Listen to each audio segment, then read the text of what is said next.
Let's find the highest love by journeying to Uncharted depths. This morning's lesson is drawn from the meditation manual I'm currently writing, Easy Enlightenment.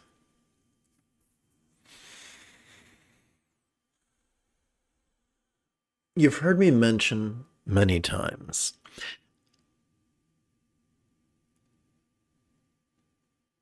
of Sturgeon's law that 90% of everything sucks, but not in the fun, tingly way. And that 90% of meditation teachers feel it's a wonderful thing to be rigid, fearful, controlling, elitist, cryptic, competitive, and cruel. These people are the proponents of the concentration and the contemplation that cause our blood to coalesce at our amygdala. Good morning, Brent. Which is the seat of both anxiety and aggression, or what the scientists refer to as the filthy McNasties. Fortunately, when concentration is replaced with mindfulness, and when contemplation is replaced with meditation, our blood mass shifts to our anterior cingulate gyrus, a hunk of meat located just a few centimeters behind our forehead, which functions as the hub of our mirror neurons, the seat of empathy. Perhaps this is why the Dzogchen Lamas insist that the highest love is the spontaneous and uncontrived byproduct of mindfulness and meditation.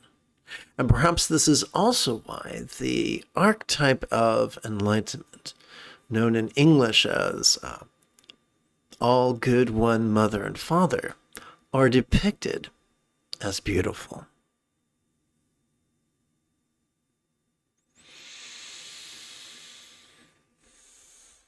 I do look forward to chanting and meditating with you this morning, as after approximately 30 seconds of housekeeping. This is Lama Jigme Gyatso of the Buddha Joy Meditation School. For more than 30 years, I've spent more than 8 hours a day, every day, studying, practicing, mastering, and reverse engineering the teachings and techniques of each sect of Buddhism so that you would not have to. Welcome to Meditate Like a Jedi, which is made possible due to the generosity of viewers just like you.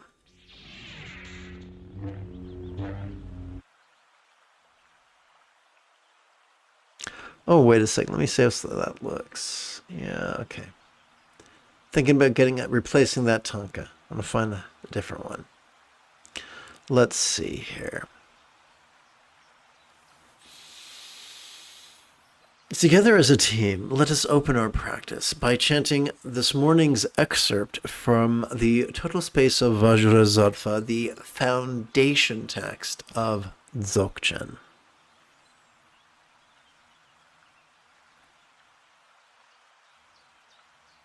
Please chant with me. The wisdom of greatness is difficult to find. It is realized through prajna and method. The greatness of Ati-yoga flows from the method of noticing vulnerably, passively, viscerally, and randomly during each inhalation, and the prajna, or wisdom, accessed during each exhalation by the mental release that seems to surf upon the carrier wave of physical relaxation.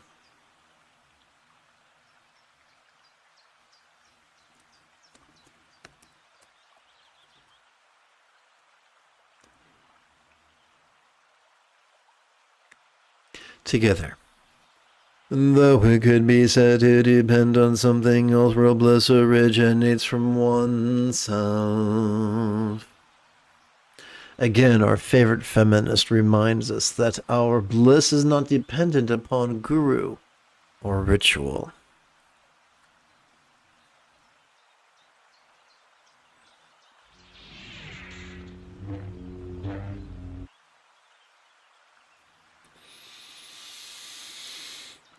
Whether we call it Sati Pasadi, Proto-Zen, Chan, Dhyana, Mahamudra, Mahasandhi, Ati-Yoga, Proto-Dzogchen, or Trekcho, it's still just mindfulness and meditation.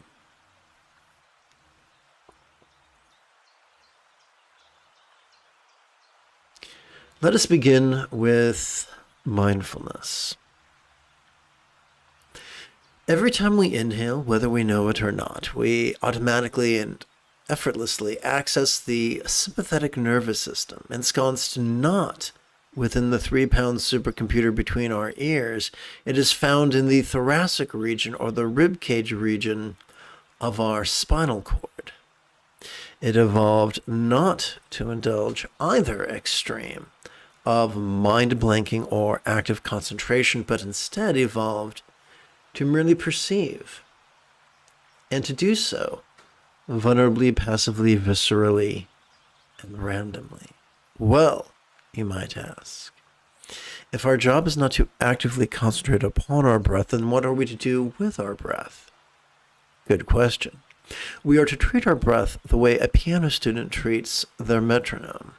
When we feel our body spontaneously inhaling, we could silently and mentally recite the 12 syllables, perceiving this very turbulent play of mind.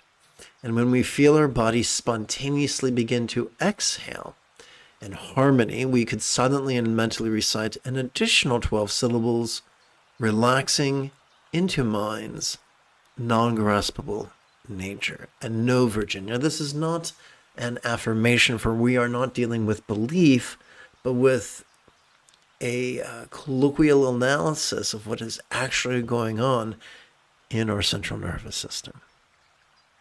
So I invite you to practice with me right now for approximately 12 to 16 repetitions.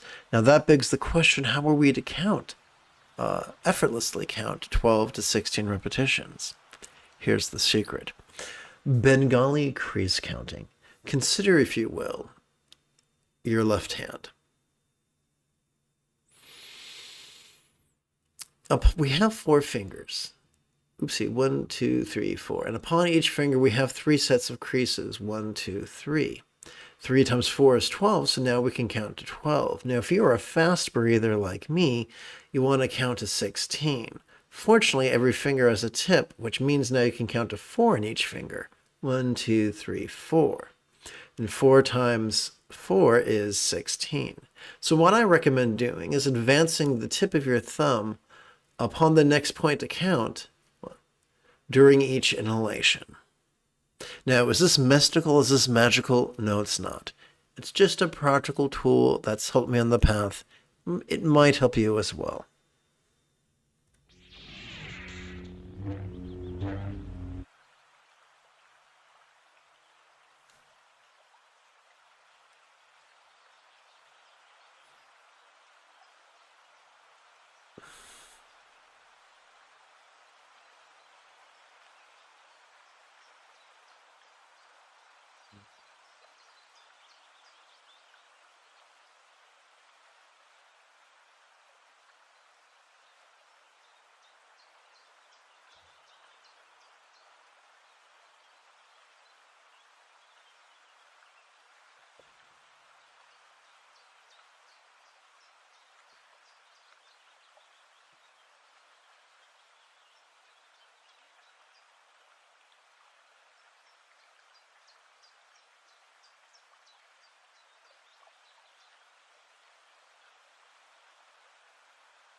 Some meditation masters meditate with their eyes gently closed, some with their eyes at half-mast, some gazing at the earth, some gazing at the sky, some gazing at the horizon.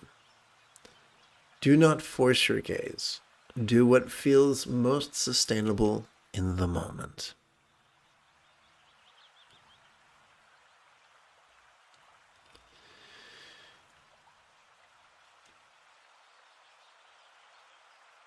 Let us continue thinking about mindfulness. During each inhalation, we are wired to notice. We are wired to notice sights, sounds, sensations, flavors, scents, and the like. We are also wired to notice emotions, intentions, thoughts, memories, and imaginings. We could observe the external, the internal, the physical, the mental, the pleasurable, the painful, the interesting, the boring, the glorious, and the grotesque. What are we to do with all that stuff that we notice? I would suggest to you that we meditate, but how does that work? Every time we exhale, whether we know it or not, whether we feel it or not, we're automatically accessing our parasympathetic nervous system, ensconced within both the lower lumbar region of our spinal cord as well as the tippy top of the cervical region. It is evolved to physically relax and mentally release in such a manner that as we relax into our exhalation, whatever we perceived during our previous inhalation could begin to feel at least a little bit less graspable, at least for a moment. And now, let us sprinkle the magic seasoning of figurative language, for we have evolved to think symbolically. As we relax into our exhalation, whatever we noticed during our inhalation, during our previous inhalation, could begin to feel as if it was as non-graspable as a vast empty void. Now, you heard me use the word as, and that means I'm working with a simile. And a simile is only as effective as it is relatable. So, what is a real-world example of a non-graspable vast empty void? How about the illusion of the infinite azure sky on a bright and beautiful cloudless morn, which, although could be tantalizing to the eye, is non-graspable to the touch?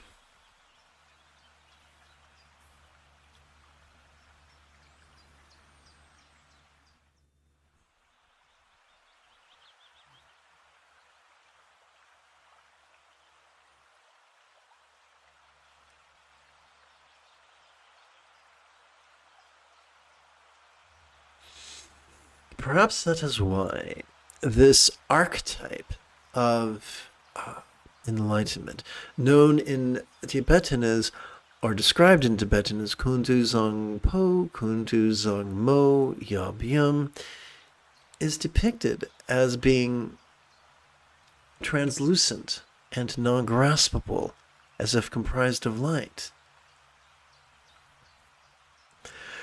During our next set of inhalations, please silently and mentally recite sitting tall to remind our bodies to generate a vertical traction between our tush and our head. During our exhalations, please silently and mentally recite the 3-syllable verb relaxing.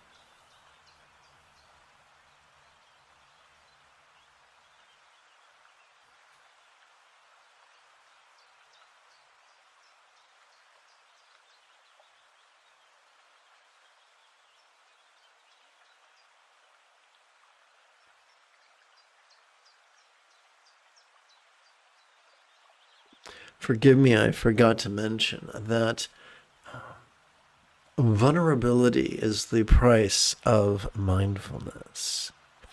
And that vulnerability is expressed symbolically by the nudity of the meditation archetype, which is described in Sanskrit as Samantabhadra, Samantabhadri, Karma Mudra.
During our next set of inhalations, let us silently and mentally recite, notice this. And during our exhalations, let's continue to recite the three-syllable verb, relaxing.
Consider the gal who is the color of a cumulus cloud, and the manner in which she seems to actively sport in tantric union, reminding us that contrivance is trumped by spontaneity. Now consider her partner, who seems to passively savor the same tantric union, reminding us that not all spontaneity is created equal, and that scattered spontaneity is trumped by the spontaneity that is centered, and which is the natural byproduct of mindfulness and meditation. We can extrapolate upon this. When our choices, utterances, and deeds flow with the effortless effort of love's centered spontaneity, our life can be somewhat like the real or imagined paradise of a Buddha of lore. As we inhale, let us switch from a three-syllable paradigm to a one-syllable paradigm and silently and mentally recite the demonstrative pronoun this. During our exhalation, let's silently and mentally recite the one-syllable verb ease, which functions as a synonym of relax.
Now that we have climbed to the contemplative cruising altitude, together as a team let us meditate as transformatively as Obi-Wan Kenobi upon the toasty sands of Tatooine under the guidance of the Force Ghost of Qui-Gon Jinn.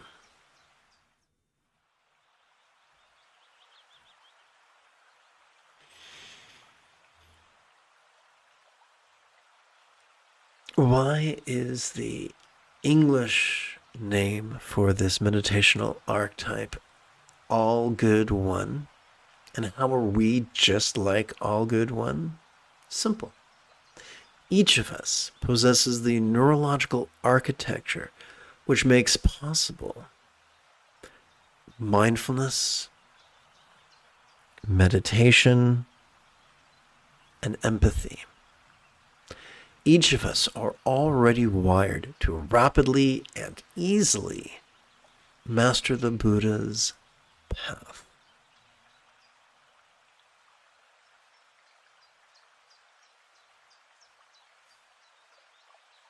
That is what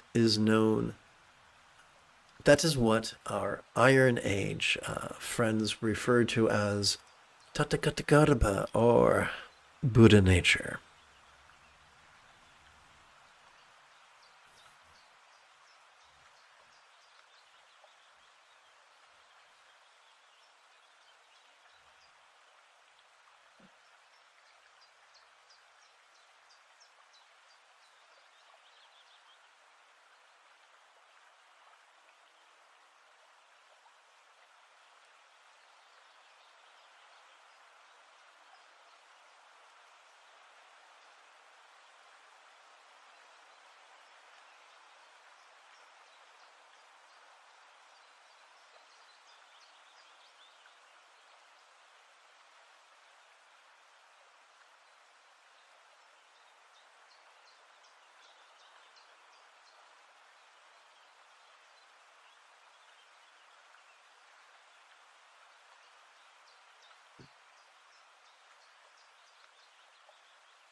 Me too, Brent. I love Qui-Gon Jinn. He is definitely my favorite Jedi, and the delicious polar opposite of Mace Windu, who never met a rule he wouldn't keep fastidiously.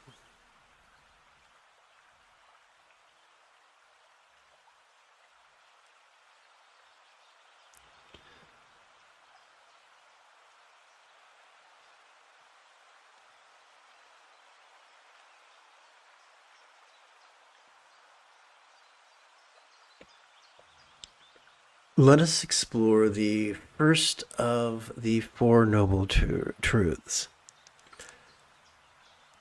Although dukkha has been translated as suffering, I feel that many feel it's better translated merely as stress.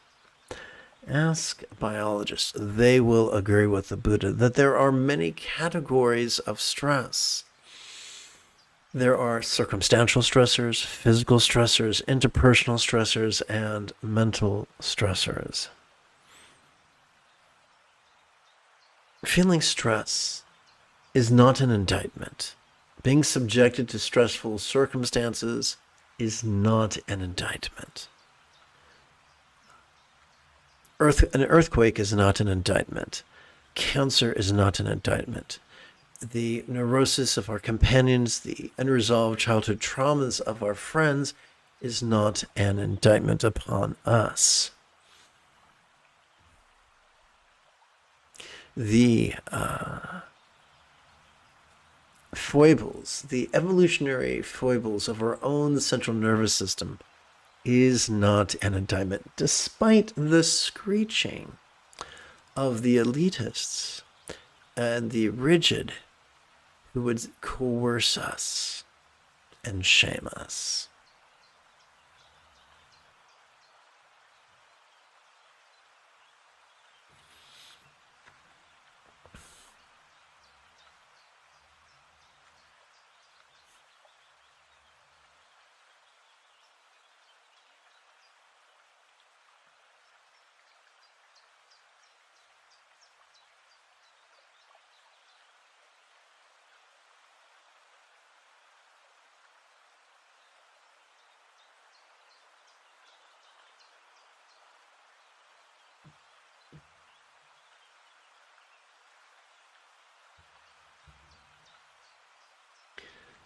Brent, I would love to hear what your favorite Qui-Gon Jinn line is.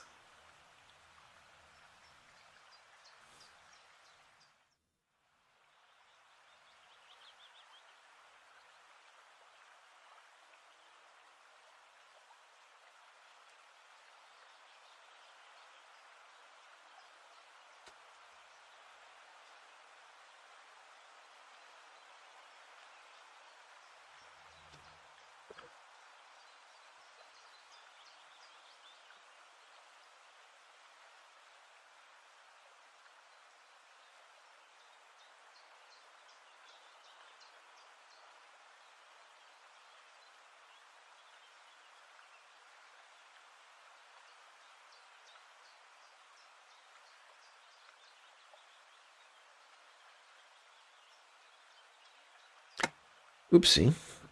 From a certain point of view, the second noble truth is less about the cause of our stress than it is about the exacerbation or intensifying of our stress. We are wired for duality. We are wired to dread scarcity and desire plenty, to dread pain and desire pleasure, to dread scorn and desire love, to dread anonymity and desire fame. Whether we know it or not, whether we admit it or not, it is hardwired into us. It is baked into our cake. A amazing fringe benefit of the correct and consistent practice of mindfulness and meditation is that although we can still perceive beauty and ugliness, we can viscerally feel that they are both just appearances. And this is not a philosophy, this is a yoga, this is what happens when we cooperate with our autonomic nervous system and its two branches of the sympathetic and parasympathetic nervous systems. Similarly, this can apply to the harmonious and discordant being reduced to mere sound, the pleasurable and the painful being reduced to mere sensation, the delicious and disgusting being reduced to mere flavor, the fragrant and the foul being reduced to mere scent.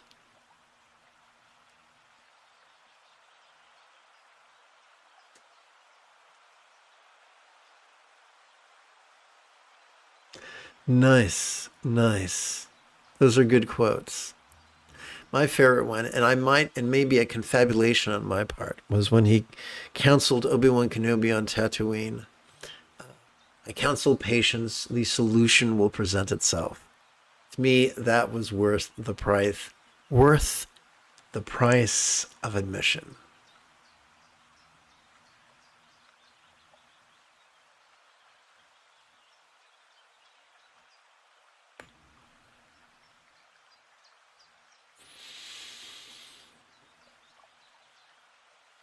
Pleasurable or painful, emotions are just emotion.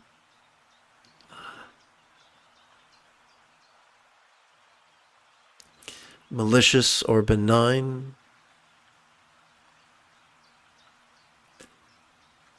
they're just intentions. The dull and the clever can be reduced to mere thought. The ugly and the beautiful can be reduced to mere memories. The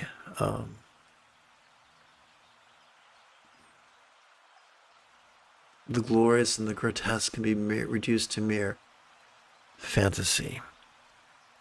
This isn't, once again, so this is the transcendence of duality, generated effortlessly through our practice of mindfulness and meditation.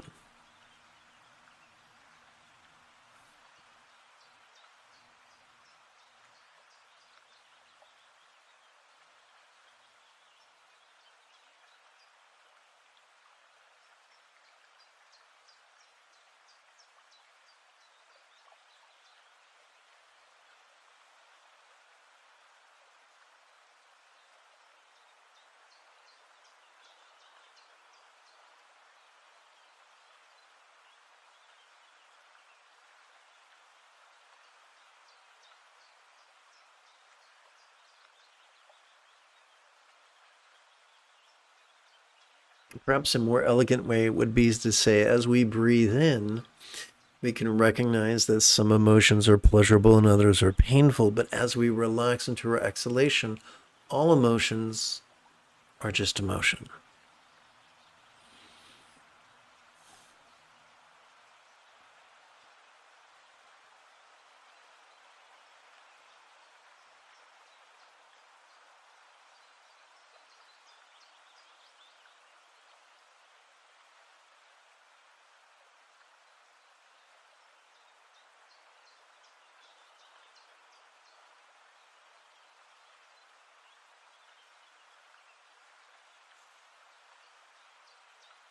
The third noble truth reminds us that although there is stress and the exacerbation of stress, there is also liberation, not from the presence of stress, not from the presence of duality, but from their tyranny.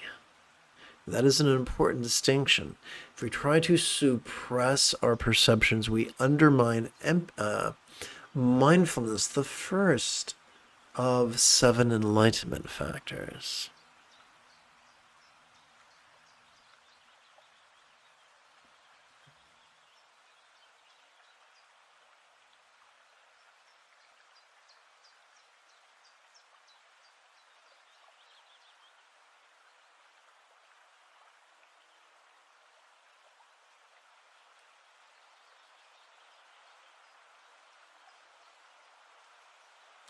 I love your reference to the Qui-Gon Jinn quote of there always being a bigger fish.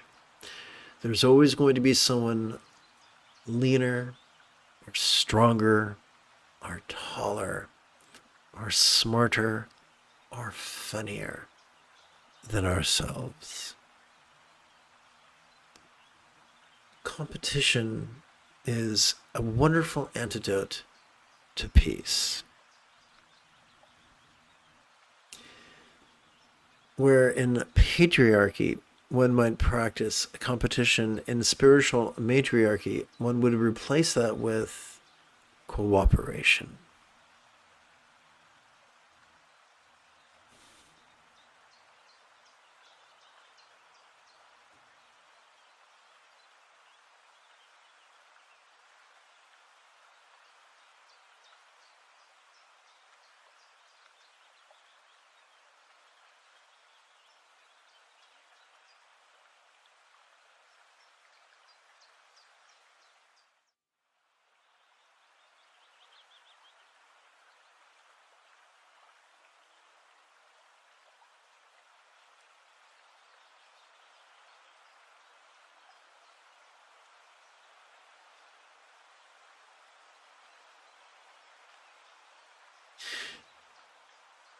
Just as the first and the second noble truths remind us that there is stress and that which exacerbates stress, the third and fourth noble truth remind us that there is freedom from the tyranny of stressors and a way to facilitate it. And that's important because there are many people, some lazy-minded and some malicious, who delight in overwhelming others. They polish their boots by using them to crush the dreams and hopes of others, inferring to people that enlightenment is an impossibility for commoners such as ourselves. But that is not what the Buddha taught.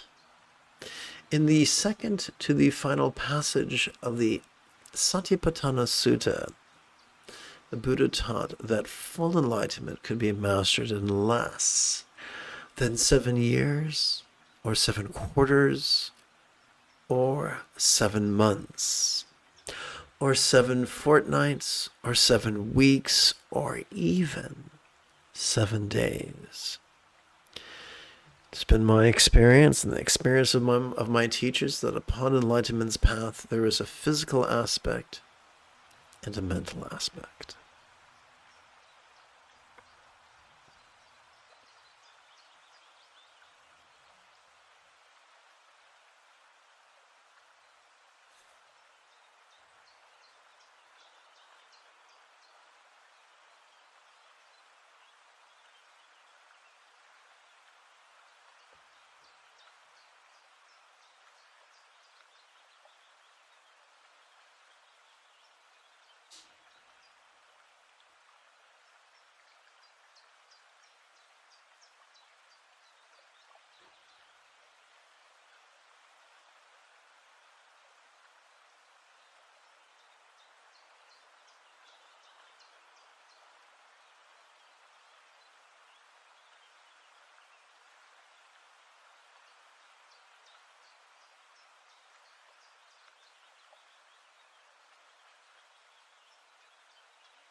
The physical aspect of the Buddha's path, simply mastering sustainable sitting. Notice in this statue, the Buddha is not depicted as sitting in a full lotus position, but just the quarter lotus position where the lower legs are essentially parallel to each other. Any ballet student would tell you that we turn out from the hips and not from the knees, for the hips are a ball joint and the knees are just a, what's it called? Hinge joint. We ensure the comfort of our ankles two ways. First, we acquire a Mexican-style yoga blanket, and we fold it into a rectangle approximately 16 inches by 24 inches. Additionally, just as our wrists can twist, so can our ankles. And we twist them so that it's the top of the foot that comes in contact with the blanket and not the crown of the ankle. Second is we take a circular cushion known as a zafu, and we rest our tush upon that. That helps to ensure good angle for our back. Most of us have smartphones. We can use a timer to set aside 5 minutes every 12 hours to train in sitting the first week, 10 minutes every 12 hours the second week, 15 minutes every 12 hours the third week.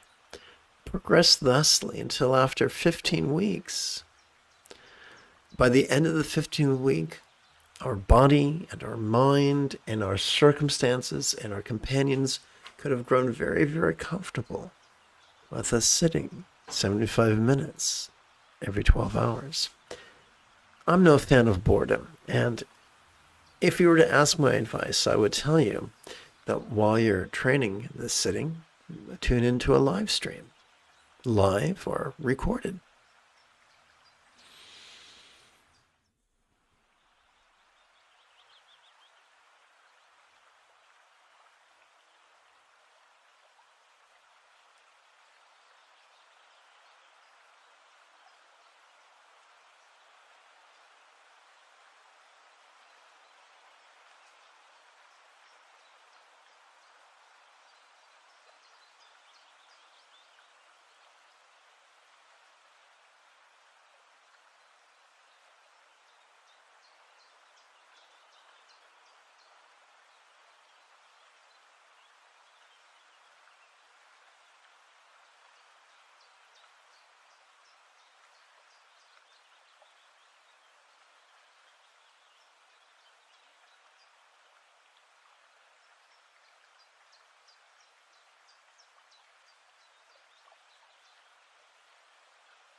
The mental aspect of the Buddhist path is nothing less than the eightfold path.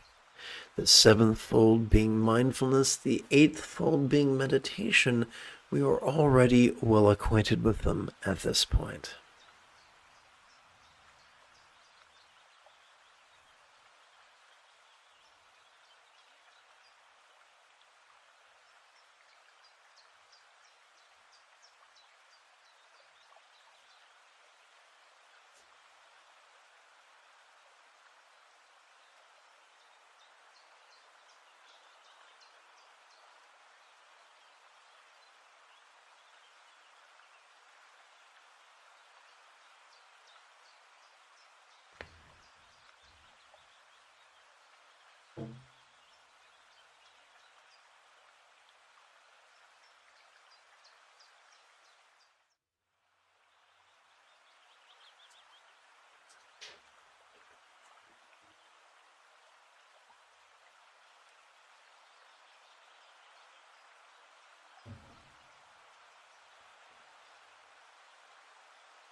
Let us consider impermanence, that is sometimes referred to as the right view of the first fold of the Eightfold Path.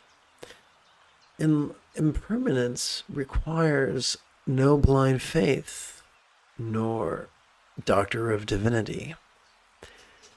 We observe impermanence viscerally all around us. As we sit in mindfulness, we notice the constant and ever-changing play of perception, emotion, intention, cognition, recollection, and imagination. With the changing of the seasons, we see the impermanence of a year. With the waxing and the waning of the moon, we see the impermanence of a month. With the rising and the setting of the sun, we see the impermanence of the day. With the swelling and the sinking of our chest, we feel the impermanence of a breath. Ever-changing, one and all, there is nothing permanent to grasp.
Let us discuss interdependence.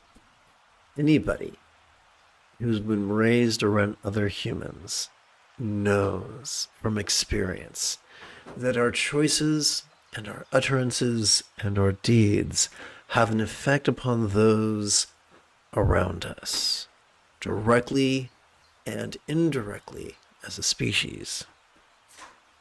Perhaps that is why no less than 50% of the Eightfold Path pertains to loving kindness.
The second fold of the Buddha's Eightfold Path is wishing love, which is sometimes described as right aspiration, and it is the essence of mental morality.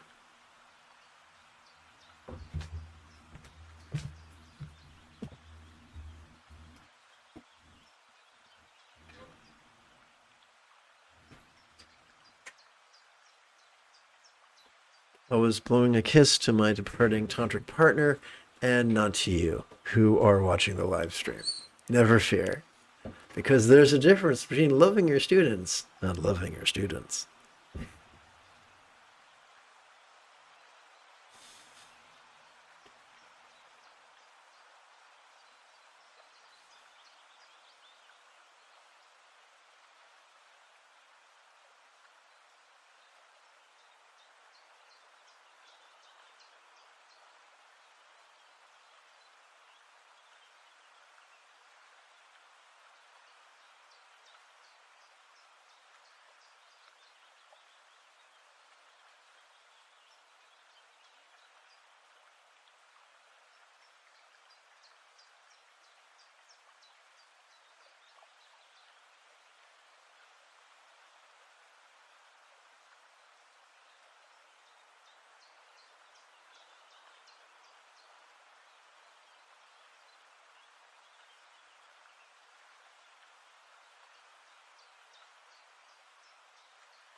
The third fold of the Buddha's Eightfold Path could be described as kind communication, which is the essence of interpersonal morality.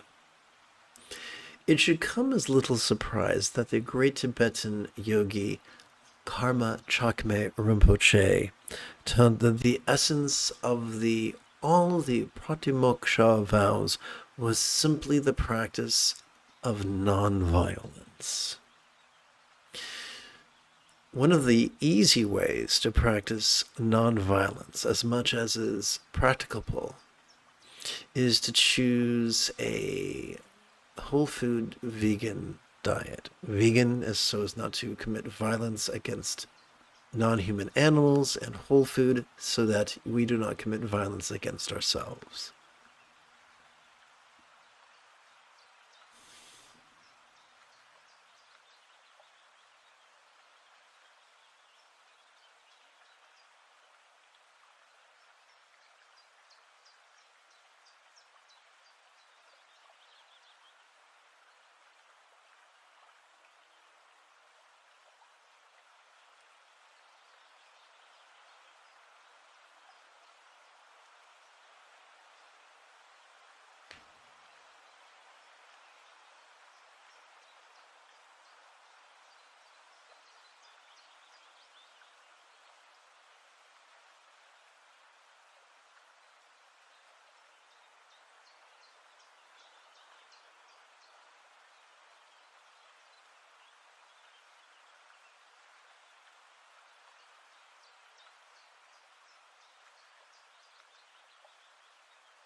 The fourth fold of the Buddha's Eightfold Path is kind conduct,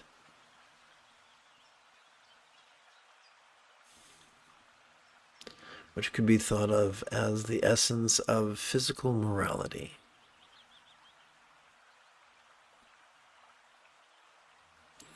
And probably a more apropos place to discuss the glories of nonviolence.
The fifth fold of the Buddha's Eightfold Path is kind commerce. What does that mean? Well, it means we don't try to be a proverbial Karen, scamper about the countryside trying to keep people fired.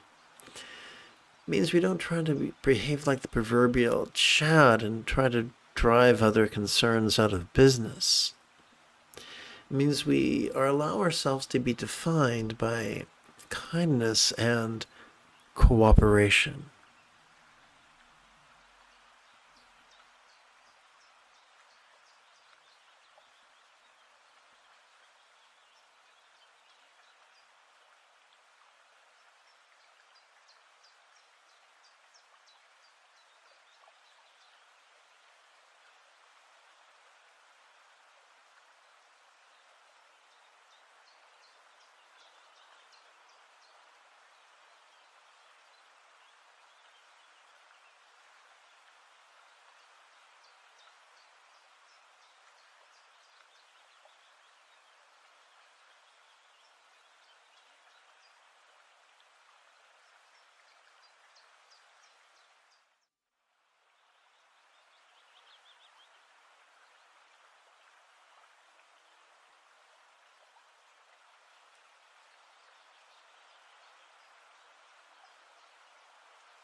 Although it is one thing to wish to be kind, it is another thing to know precisely what to do, how to do it, and when to do it in the kindest way. Fortunately, that problem is solved by the sixth fold of the Eightfold Path, right effort, as you already know at this point. Mindfulness and meditation generate the effortless effort of love's centered spontaneity. As we flow in that effortless effort, we will find ourselves saying and doing the kindest thing in the moment. And when we make a mistake, we will exercise the second enlightenment factor to vulnerably notice our mistakes with more curiosity than defensiveness, and allow the same centered spontaneity that might have generated a mistake to learn from it, less intellectually and more viscerally. It might not be convenient, but it is the path of mastery.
The fabled life story of the Buddha reminds us to forsake asceticism. We do not earn brownie points by ignoring our body's cries of pain. Rather, let's learn from them. As we sit in meditation, is our body trying to tell us that it's time to end the session and rest? Is our body trying to tell us it needs more sleep at night, more fresh air and sunshine during the day? Is our body asking for more exercise? Is our body asking for more fruit, vegetables, grains, seeds, nuts, and legumes. Let us cooperate with our body, for it can be a tremendous ally.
How are we to know which teacher or teachings to rely upon? What is the proper test of a teacher? Is it their beauty, their popularity, their wealth? Is it their credentials, their resume, their letters of recommendations? I would say to you that the surest and least convenient way of establishing whether a teacher is worthy to rely upon is simply this: receive their instruction, apply their instruction twice a day for 7 consecutive days, and then notice the results. If after following a teacher's advice you have grown in anxiety and aggression, probably not the one for you. If after following a teacher's advice you've grown in peace and joy and love, you're probably onto something. It's just that simple.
Once we have mastered the Buddha's path,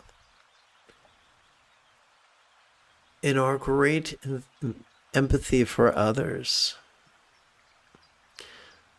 let us not follow in the footsteps of the Buddha's wicked cousin Devadatta.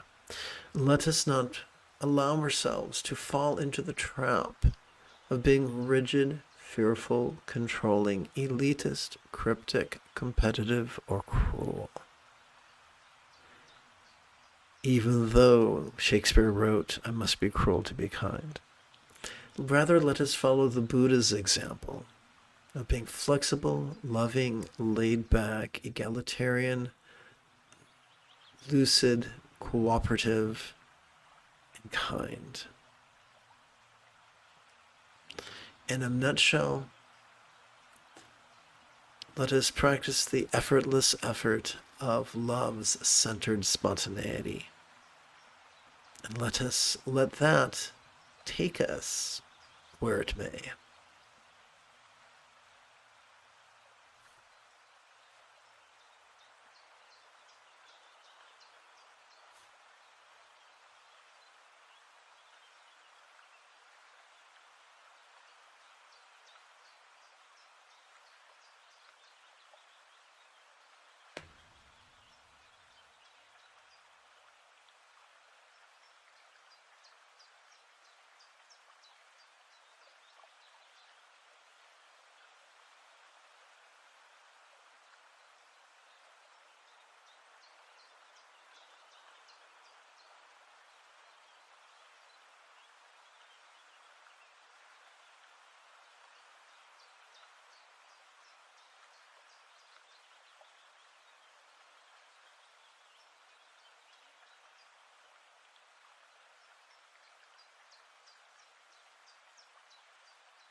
Let us seal this morning's practice by chanting the excerpt from the total space of Vajrasattva, the foundation text of Dzogchen.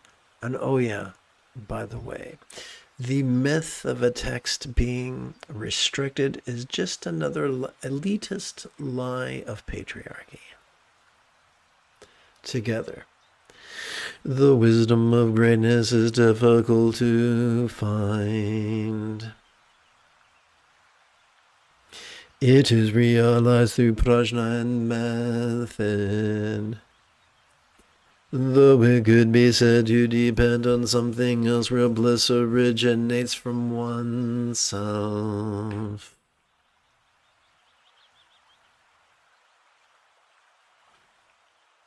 If you feel that I have earned it, you could give this live stream a thumbs up. You could even help support this channel.